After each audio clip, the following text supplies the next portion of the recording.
Khadijah sang pedagang dan pernikahannya dengan Nabi Muhammad SAW.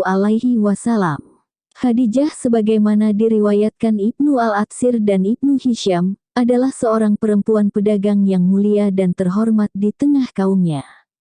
Dia juga dikenal sebagai saudagar dengan harta yang berlimpah. Dia memperkerjakan kaum laki-laki untuk membawa dan memperdagangkan komoditasnya, lalu memberi mereka upah yang pantas. Ketika Khadijah mendengar tentang kejujuran, amanah, dan kemuliaan akhlak pemuda bernama Muhammad, dia mengirim utusan untuk menawarinya pekerjaan, membawa barang dagangannya ke Syam, dengan upah yang lebih besar dibanding yang pernah dia berikan kepada orang lain. Muhammad SAW menyanggupi tawarannya dan kemudian beliau berangkat menuju Syam ditemani budak Khadijah yang bernama Maisarah. Keduanya pergi untuk memperdagangkan barang dagangan Khadijah. Rasulullah dapat menjalankan amanah dan tanggung jawab itu dengan baik. Pertolongan Allah senantiasa menyertainya dalam perjalanan dan selama memperdagangkan komoditas milik Khadijah. Setelah beberapa waktu beliau kembali ke Makkah bersama Maisarah membawa keuntungan dagang yang berlimpah. Beliau mengembalikan amanah yang diembannya kepada Khadijah secara sempurna dan memberinya laba yang sangat besar. Setelah itu beliau pamit dan pulang ke rumahnya. Sepulangnya Nabi Muhammad SAW dari rumah Khadijah, Maisarah menceritakan pengalamannya menemani Nabi Muhammad SAW dan betapa dia sangat mengagumi kepribadian pemuda itu yang sangat istimewa dan menakjubkan.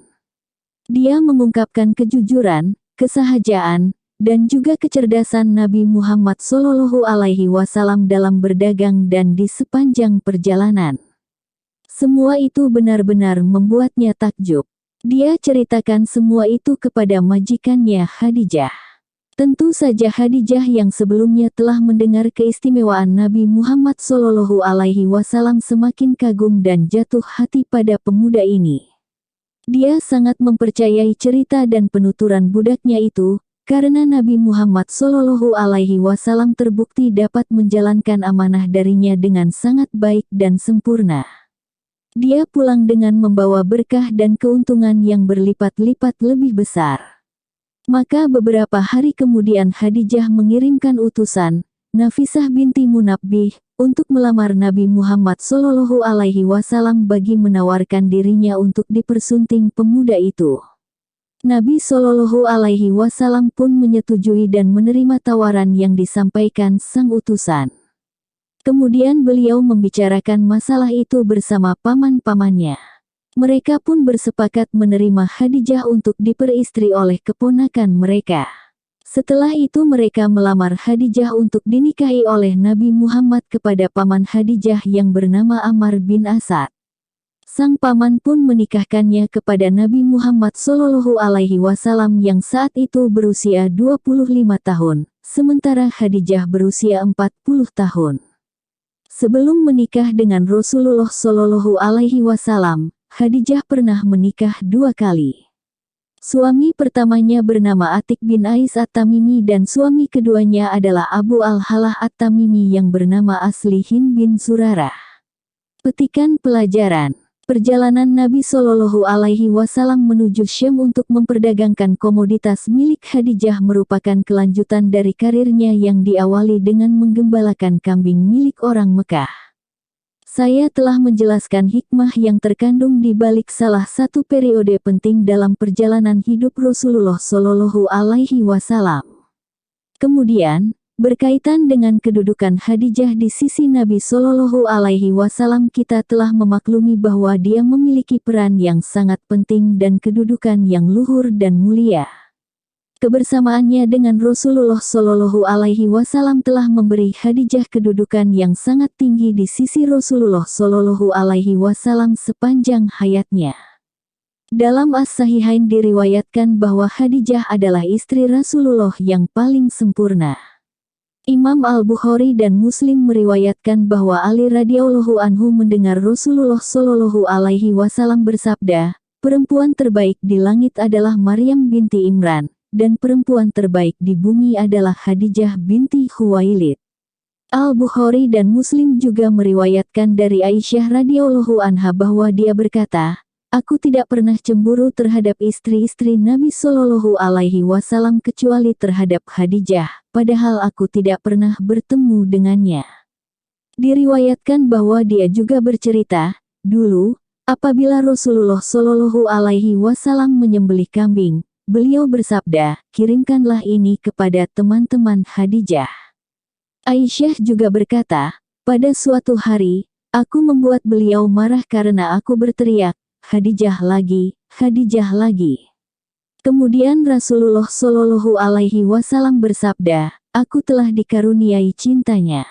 Ahmad dan At-Tabrani meriwayatkan melalui jalur Masruq dari Aisyah radhiyallahu anha bahwa dia bercerita, Rasulullah Shallallahu alaihi wasallam nyaris tidak pernah keluar dari rumah sebelum menyebut-nyebut Khadijah dan menyanjungnya. Pada suatu hari, beliau menyebut-nyebutnya sehingga aku disulut cemburu.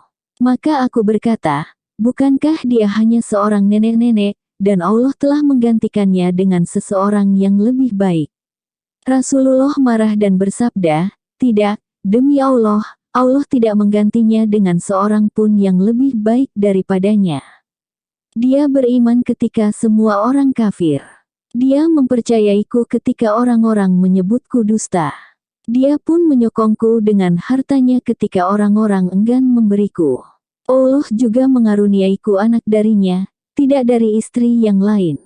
Ada satu hal penting dari pernikahan beliau dengan Khadijah yang segera disadari siapapun yang mau mempelajari kisah perjalanan hidup Rasulullah dengan jujur, yaitu bahwa ketika menikahi Khadijah radhiyallahu anha, Rasulullah sama sekali tidak mempedulikan faktor kenikmatan dan kesempurnaan jasmani. Sebab seandainya begitu, seperti para pemuda lain yang sebaya dengannya, tentu beliau akan memilih perempuan yang lebih muda, lebih segar, dan lebih cantik untuk dinikahi. Atau setidaknya bukan perempuan yang lebih tua dibanding dirinya. Beliau menerima Khadijah radhiyallahu anha karena dia adalah perempuan terhormat dan mulia di tengah masyarakat dan kaumnya. Bahkan di zaman jahiliyah dia dijuluki wanita suci yang selalu menjaga kehormatan. Pernikahan ketiganya bertahan sampai akhir ketika Khadijah wafat dalam usia 65 tahun dan Nabi Shallallahu alaihi wasallam berusia 50 tahun. Selama masa pernikahan itu, tak terlintas sedikit pun dalam benak Rasulullah Shallallahu alaihi wasallam untuk menikah lagi dengan wanita atau gadis lain. Padahal usia antara 20 dan 50 tahun merupakan masa-masa puncak gejolak hasrat dalam diri laki-laki untuk menambah istri atau hasrat untuk memenuhi desakan syahwat. Namun sebagaimana telah saya katakan, Nabi Muhammad Shallallahu alaihi wasallam melewati fase usia ini tanpa sedikit pun berpikir untuk memadu Khadijah radhiyallahu anha dengan perempuan lain, baik sebagai istri maupun budak perempuan. Jika mau, tentu beliau sudah mendapatkan wanita-wanita lain yang sudi diperistri atau budak-budak perempuan, tanpa melanggar adat atau keluar dari kebiasaan masyarakat saat itu. Padahal beliau menikah dengan Khadijah radhiyallahu anha yang berstatus janda dan berusia 15 tahun lebih tua darinya. Ini mengandung bukti yang membungkam mulut para misionaris, orientalis, dan para pengekor mereka yang hatinya telah dirasuki sentimen terhadap Islam. Sebagaimana ditegaskan dalam firman Allah, menyeru orang-orang seperti itu bagaikan memanggil binatang yang tidak mendengar selain panggilan dan seruan saja. Mereka berpikir akan menemukan senjata yang mematikan Islam dalam kehidupan rumah tangga Rasulullah Shallallahu alaihi wasallam. Mereka menyangka akan mendapatkan amunisi untuk menghina dan mencemari nama baik Nabi Muhammad Shallallahu alaihi wasallam. Mereka menganggap bisa membuat Rasulullah Shallallahu alaihi wasallam tampak di mata manusia sebagai lelaki hidung belang yang gemar perempuan dan tenggelam dalam belayan syahwat. Sudah diketahui bahwa para misionaris dan kebanyakan orientalis adalah musuh Islam yang mencari nafkah dengan merendahkan Islam. Menyerang, menistakan, dan menghina Islam dijadikan sebagai profesi untuk mencari nafkah. Sementara orang-orang lugu yang mengekor mereka, ikut-ikutan memusuhi Islam lantaran kepatuhan dan taklid buta. Mereka enggan membuka pikiran untuk mencari tahu atau memahami. Penyebabnya adalah karena mereka memang gemar mengekor dan taklid, enggan berpikir. Oleh karena itu, permusuhan mereka terhadap Islam hanya seperti lencana yang dilekatkan di bajunya semata-mata agar afiliasinya pada kelompok tertentu diketahui banyak orang. Juga sudah diketahui bahwa lencana itu tidak lebih dari sekadar simbol. Jadi, permusuhan mereka terhadap Islam pun hanyalah simbol identitas yang mereka umumkan di tengah masyarakat. Mereka ingin mengumumkan kepada banyak orang bahwa mereka tidak punya posisi apa-apa dalam sejarah Islam ini, dan bahwa kesetiaan mereka hanya pada ajaran kolonialis yang tercermin dalam propaganda para penjajah pemikiran, yaitu kalangan misionaris dan orientalis. Itulah keyakinan dan pertimbangan mereka sebelum melakukan penelitian apapun, dan tanpa berupaya memahami sedikit pun. Permusuhan mereka terhadap Islam hanyalah lencana yang dengannya mereka memperkenalkan diri kepada banyak orang dan bangsanya sendiri, bukan kerja intelektual dengan tujuan mencari kebenaran. Jika tidak, topik pernikahan Nabi Shallallahu Alaihi Wasallam justru akan menjadi dalil yang sangat kuat untuk membuktikan kejujuran Nabi Muhammad Shallallahu Alaihi Wasallam dan kebenaran risalahnya. Kesadaran itu hanya akan dicapai oleh mereka yang berpikiran terbuka, berwawasan luas, dan mau memahami Islam serta mencermati sirah Nabi. Sikap jujur dan objektif itu tidak dimiliki para peneliti yang mendengki Islam. Mereka ingin menggambarkan sosok Nabi Shallallahu Alaihi Wasallam sebagai lelaki hidung belang yang gemar memenuhi desakan syahwat. Padahal, jika mau mencermati kehidupan pernikahan beliau, itu telah menjadi dalil yang memadai untuk menunjukkan karakter yang sebaliknya. Pasalnya di masa jahiliyah, di tengah bangsa Arab, lelaki hidung belang tidak akan mencapai usia 25 tahun kecuali dia telah mengawini banyak perempuan.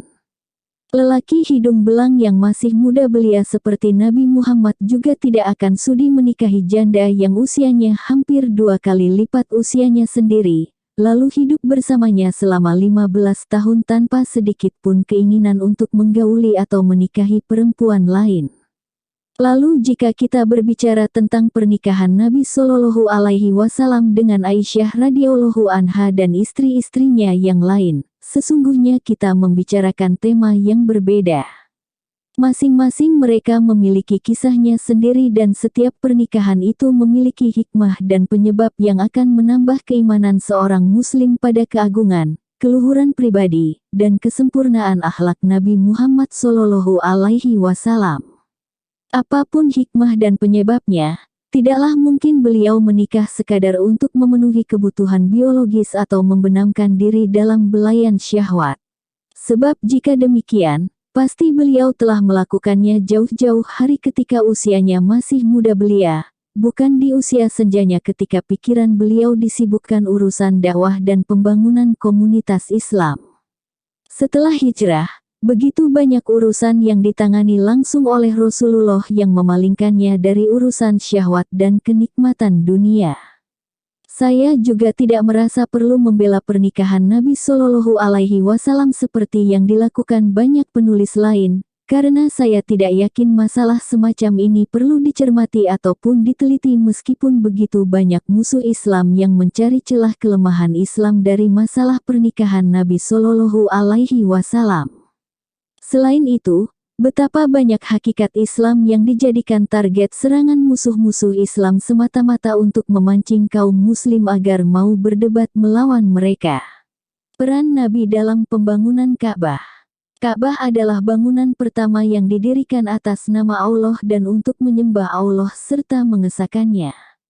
Orang yang pertama membangunnya adalah bapak para nabi, Ibrahim alaihissalam, setelah dia menghabisi berhala-berhala dan menghancurkan kuil-kuil yang didirikan di sana. Dia membangunnya mengikuti perintah Allah Subhanahu wa Ta'ala sebagaimana dikisahkan dalam Al-Quran. Dan ingatlah ketika Ibrahim meninggikan dasar-dasar Baitullah bersama Ismail seraya berdoa, "Ya Tuhan kami, terimalah dari kami amal kami." Sungguh Engkau Maha mendengar lagi Maha mengetahui. Quran Surah Al-Baqarah ayat 127. Setelah itu, Ka'bah ditimpa beberapa kali bencana yang merusak bangunannya dan merapuhkan dinding-dindingnya. Salah satunya adalah banjir bandang yang melanda Mekah beberapa tahun menjelang Nabi Shallallahu Alaihi Wasallam diutus. Banjir bandang itu merobohkan sebagian dinding Ka'bah. Kaum Quraisy tidak punya pilihan selain merehab Ka'bah untuk melestarikan kesucian bangunan ini. Penghormatan dan pengagungan terhadap Ka'bah ini merupakan salah satu syariat Ibrahim alaihissalam yang masih dipelihara bangsa Arab. Sebelum diutus sebagai nabi, Rasulullah Shallallahu Alaihi Wasallam banyak berperan dan melibatkan diri dalam pembangunan dan rekonstruksi Ka'bah. Beliau ikut mengangkut batu di atas pundaknya dengan hanya dialasi selembar kain. Kala itu usianya sekitar 35 tahun, menurut riwayat yang paling sahih. Al-Bukhari meriwayatkan dalam sahihnya bahwa Jabir bin Abdullah radhiyallahu anhu bercerita, ketika Ka'bah dibangun, Nabi Shallallahu Alaihi Wasallam dan Al-Abbas ikut mengangkut batu. Al-Abbas berkata kepada Nabi, "Sing-singkan kain sarungmu hingga ke atas lututmu." Lantas Rasulullah Shallallahu Alaihi Wasallam jatuh tersungkur. Lalu sambil melihat ke langit beliau bersabda, "Tunjukkanlah di mana kainku." Kemudian beliau mengencangkannya. Rasulullah Shallallahu Alaihi Wasallam memberikan andil besar ketika memberi jalan keluar dalam perselisihan antar suku untuk menentukan suku mana yang paling berhak dan mendapat kehormatan untuk meletakkan Hajar Aswad ke tempatnya semula. Mereka semua tunduk dan mengikuti usulannya yang menjadi solusi bagi masalah itu, karena mereka tahu bahwa beliau adalah orang yang dipercaya sekaligus disukai semua kalangan. Petikan pelajaran. Ada 4 hal penting yang dapat saya kemukakan mengenai episode ini. Pertama, nilai penting Ka'bah serta keagungan dan kesuciannya yang Allah anugerahkan untuk bangunan itu. Ada banyak dalil yang menegaskan bahwa yang mendirikan dan membangun Ka'bah dengan tangannya sendiri adalah Ibrahim Khalilullah, dengan perintah dari Allah Subhanahu wa Ta'ala untuk memelihara bangunan pertama yang dibangun untuk menyembah Allah Subhanahu wa Ta'ala sebagai tempat berkumpul umat manusia, dan juga menjadi tempat yang aman. Hanya saja ini bukan berarti Ka'bah secara otomatis berpengaruh terhadap orang yang tawaf mengelilinginya atau orang yang iktikaf di dalamnya. Sebab kendati memiliki kekudusan dan kedudukan yang agung di sisi Allah, Ka'bah hanyalah tumpukan batu yang tidak bisa memberi manfaat atau menimpakan mudarat. Namun tatkala Allah Subhanahu wa Ta'ala mengutus Nabi Ibrahim alaihissalam untuk menghancurkan patung-patung dan berhala, merobohkan kuil-kuil tempat ritual kaum pagan, melenyapkan simbol-simbolnya, dan menghapuskan penyembahannya, kebijaksanaan Allah menuntut adanya suatu bangunan yang didirikan di bumi sebagai simbol pengesaan dan penyembahan kepada Allah semata. Ka'bah seiring perkembangan waktu senantiasa memberi pelajaran kepada manusia tentang pengertian agama dan ibadah yang benar, juga tentang sesatnya segala syirik dan paganisme. Umat manusia telah mengalami suatu masa ketika mereka menyembah batu, patung, dan berhala, serta membangun kuil-kuil. Tiba waktunya bagi mereka untuk menyadari kebatilan dan kesesatan semua itu. Juga sudah tiba waktunya untuk mengganti kuil-kuil itu dengan bangunan baru ini. Rumah ibadah yang didirikan untuk menyembah Allah semata ini dimasuki manusia untuk berdiri tegap, tidak tunduk atau merendah kecuali kepada Sang Pencipta seluruh alam semesta. Apabila kaum mukmin diwajibkan mengesahkan Allah dan memasuki agamanya melalui satu simbol yang dengannya mereka saling mengenal, dan tempat berkumpul yang di sana mereka saling bertemu meskipun negeri asal mereka berlainan, rumah mereka berjauhan, dan ras serta bahasa mereka berbeda-beda, tentu tidak ada yang lebih pantas, kecuali bangunan yang didirikan sebagai simbol tauhid sekaligus simbol perlawanan terhadap kebatilan syirik dan paganisme ini. Kaum beriman saling bertemu dan saling mengenal di sana. Mereka berkumpul karena mengikuti kebenaran yang sama. Maka, Ka'bah adalah lambang yang menjelmakan kesatuan kaum muslim dari seluruh penjuru bumi dan mengungkapkan pengesaan Allah serta penyembahan hanya kepadanya, meskipun seiring dengan pergantian zaman ada saja tuhan-tuhan palsu yang dibuat dan sembahan sesat yang didirikan. Inilah makna firman Allah Subhanahu wa Ta'ala, dan ingatlah ketika kami menjadikan rumah itu, yakni Baitullah, tempat berkumpul bagi manusia dan tempat yang aman. Dan jadikanlah sebagian makom Ibrahim sebagai tempat sholat. Quran Surah Al-Baqarah ayat 125. Inilah makna yang disadari oleh orang yang tawaf mengelilingi Baitul Haram setelah hati mereka dipenuhi penghambaan kepada Allah serta hasrat untuk memenuhi segala titahnya. Mereka menyadari kedudukan mereka sebagai hamba yang seharusnya mengikuti dan menjalankan semua perintah Tuhan yang menciptakan mereka. Dari sinilah kesucian bangunan itu hadir dan kedudukannya di sisi Allah semakin agung. Karena alasan itu pula, ibadah haji di sana dan tawaf di sekelilingnya memiliki kedudukan yang sangat penting bagi kaum beriman. Kedua, saya harus menjelaskan mengenai nilai penting renovasi Ka'bah setelah rusak dan hancur akibat bencana. Selama ini para penulis dan peneliti bersepakat bahwa Ka'bah mengalami pembangunan dan rehab setidaknya sebanyak 4 kali. Di luar jumlah itu, mereka masih berbeda pendapat. Pembangunan pertama adalah yang dilakukan oleh Nabi Ibrahim alaihissalam dibantu putranya Nabi Ismail alaihissalam atas perintah Allah. Ini ditegaskan dalam Al-Quran dan hadis sahih. Dalam Al-Quran Allah berfirman, "Dan ingatlah ketika Ibrahim meninggikan dasar-dasar Baitullah bersama Ismail seraya berdoa, 'Ya Tuhan kami, terimalah dari kami amal kami. Sungguh Engkau Maha mendengar lagi Maha mengetahui.'" Quran Surah Al-Baqarah ayat 127. Kita juga menemukan banyak hadis yang mengungkapkan hal ini. Salah satunya adalah hadis yang diriwayatkan Al-Bukhari dari Ibnu Abbas radhiyallahu anhu. Kemudian Nabi Ibrahim alaihissalam berkata, "Wahai Ismail, sesungguhnya Allah memerintahkanku sesuatu." Nabi Ismail berkata, "Kalau begitu, lakukanlah apa yang diperintahkan Tuhan." Nabi Ibrahim bertanya, "Akankah kau membantuku?" Nabi Ismail menjawab, "Aku akan membantu ayah." Nabi Ibrahim berkata, "Sesungguhnya Allah memerintahkanku untuk mendirikan suatu bangunan di sini." Dia menunjuk sebuah gundukan yang lebih tinggi dari tanah di sekitarnya. Di sekitar tempat itulah mereka meninggikan dasar-dasar Ka'bah. Nabi Ismail pun membawa batu sementara Nabi Ibrahim membangun. Az-Zarkashi mengutip buku Tarikh Mekah karya Al-Azraqi bahwa Nabi Ibrahim alaihissalam meninggikan bangunan Ka'bah menjadi 7 hasta, dengan panjang 30 hasta, dan lebar 22 hasta, tanpa atap. Sementara As-Suhaili meriwayatkan bahwa tinggi bangunan Ka'bah mencapai 9 hasta. Saya cenderung mengikuti pendapat yang kedua.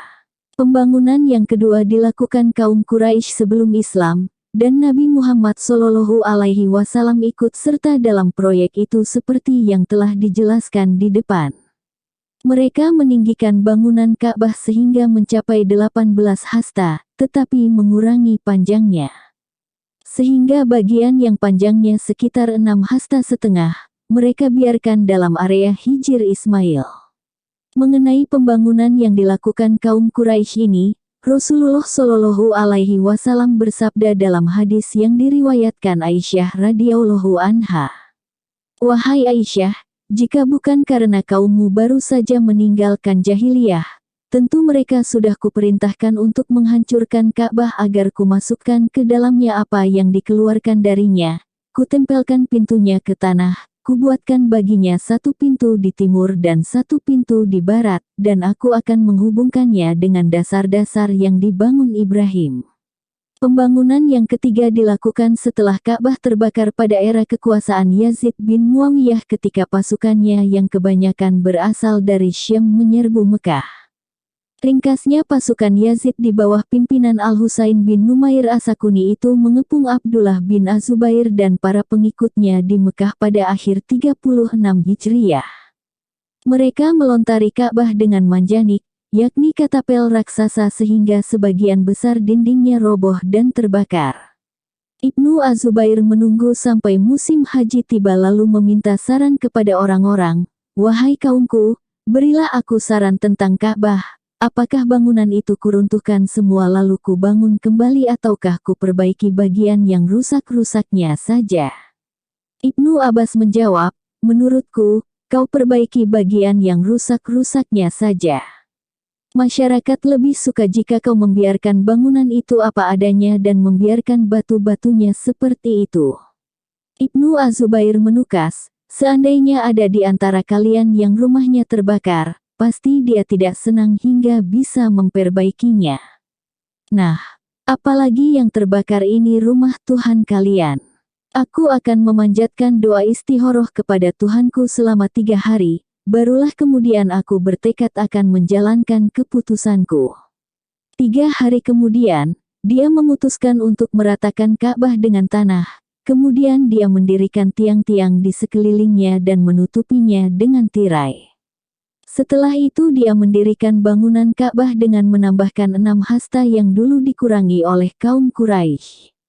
Dia juga menambah tingginya 10 hasta dan membuatkan baginya 2 pintu, salah satunya untuk masuk dan pintu lainnya untuk keluar.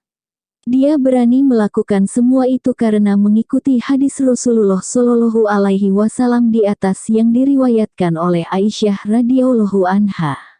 Pembangunan yang keempat dilakukan setelah terbunuhnya Ibnu Az-Zubair. Imam Muslim meriwayatkan dengan sanad dari Atta, bahwa setelah Ibnu Az-Zubair terbunuh, Al-Hajjaj menulis surat kepada Abdul Malik bin Marwan melaporkan hal itu dan menyampaikan bahwa Ibnu Az-Zubair telah mendirikan Ka'bah di atas fondasi yang diperselisihkan para pemuka Mekah. Abdul Malik pun mengirimkan surat balasan yang berbunyi, "Kami sungguh tidak menerima tindakan yang dilakukan Ibnu Az-Zubair. Kalau tinggi bangunan yang dia tambahkan, biarkan saja. Namun panjang bangunan itu yang meliputi Hijr Ismail, kembalikanlah seperti semula. Dan tutuplah pintu yang dia buka." Maka Al-Hajjaj meruntuhkannya dan mengembalikan bangunannya seperti semula sebelum diubah oleh Ibnu Az-Zubair. Konon Harun ar-Rasyid pernah menyampaikan keinginannya untuk meruntuhkan Ka'bah dan mengembalikan bangunannya seperti yang dilakukan Ibnu Az-Zubair.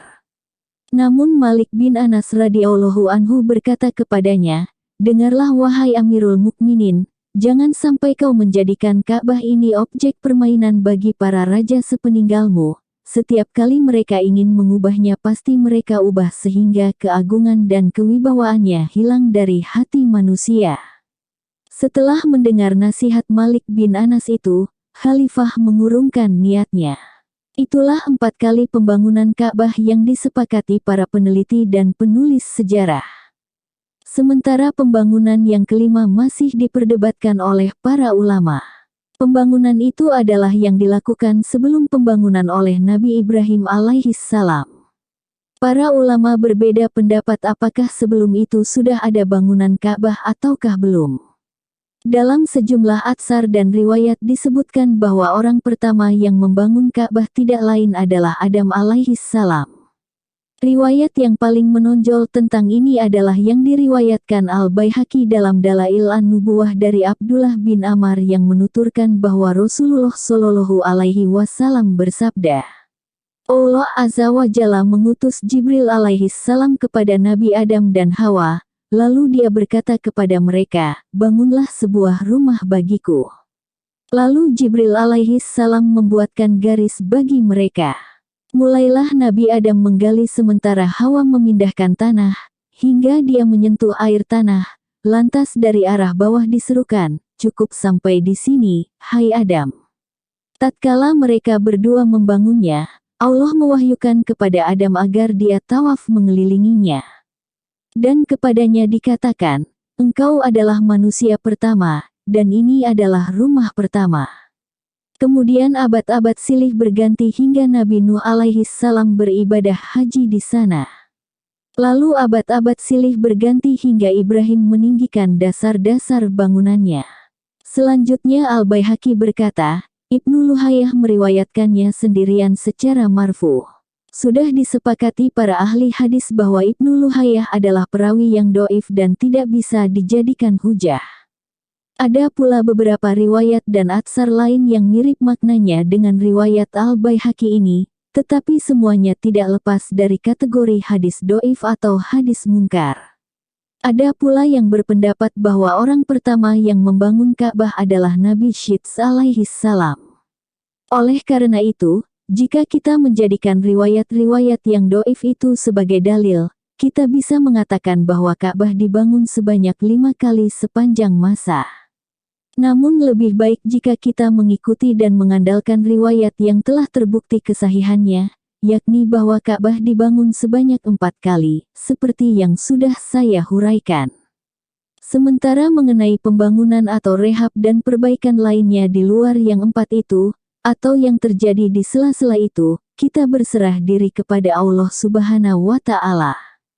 Ketiga, kita bisa melihat kecerdasan dan kebijaksanaan Nabi Shallallahu Alaihi Wasallam dalam mengelola urusan, mengendalikan masalah, dan menghentikan perselisihan. Nabi Shallallahu Alaihi Wasallam terbukti memiliki kecerdasan dan kemampuan besar untuk menengahi kaum-kaum yang berselisih. Kaum-kaum yang tidak pernah bisa tidur nyenyak ketika bermusuhan dengan kaum lain, kecuali setelah bisa menumpahkan darah musuh. Sebagaimana Anda ketahui, setelah renovasi Ka'bah terjadi perselisihan yang terus memanas hingga nyaris mereka saling baku hantam dan saling bunuh. Saat itu Bani Abdudar telah mengeluarkan mangkuk berisi darah. Lalu mereka mengucapkan sumpah rela mati bersama Bani Adi yang bersama-sama mencelupkan tangan mereka ke dalam mangkuk itu. Kaum Quraisy bertahan dalam ketegangan selama 4 atau 5 hari tanpa satu pun keputusan yang diambil hingga akhirnya api perselisihan itu dipadamkan Rasulullah Shallallahu Alaihi Wasallam.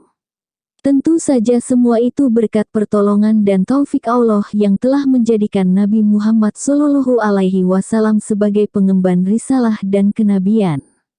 Itu juga menunjukkan kecerdasan, kebijaksanaan, dan kemampuan Rasulullah Shallallahu Alaihi Wasallam untuk menganalisis masalah kemudian memikirkan solusi yang paling tepat untuk menyelesaikan masalah itu. Bagaimanapun, dasar pertama pembentukan diri Nabi Shallallahu Alaihi Wasallam adalah kedudukan beliau sebagai Nabi dan Rasul. Kemudian barulah segala keistimewaan lain hadir melalui kejeniusan, kepandaian, dan kecerdasan yang dilandasi dasar pertama itu dan bersesuaian dengannya. Keempat, kita bisa melihat betapa tingginya kedudukan Nabi Shallallahu Alaihi Wasallam di tengah para tokoh Quraisy yang masing-masing saling berbeda tingkatannya. Hanya Nabi Muhammad Shallallahu Alaihi Wasallam di masa itu yang dijuluki Al-Amin, sang terpercaya oleh seluruh komunitas.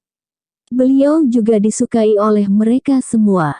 Mereka tidak meragukan kejujuran ucapannya, kemuliaan akhlak dan tindakannya, serta ketulusannya ketika dimintai pertolongan. Semua ini menyingkapkan kepada kita betapa besar sentimen dan kebencian kaum Quraisy kepada Muhammad setelah beliau diutus sebagai nabi pengemban risalah. Mereka yang dulu mempercayai, menyukai, dan memuliakannya, tiba-tiba berbalik 180 derajat menjadi musuhnya yang paling sengit. Ketika Nabi Muhammad Shallallahu Alaihi Wasallam diberi wahyu dan mendapat perintah untuk menyampaikan risalahnya kepada manusia, mereka menyambut seruannya dengan penolakan, pendustaan, permusuhan, dan penindasan.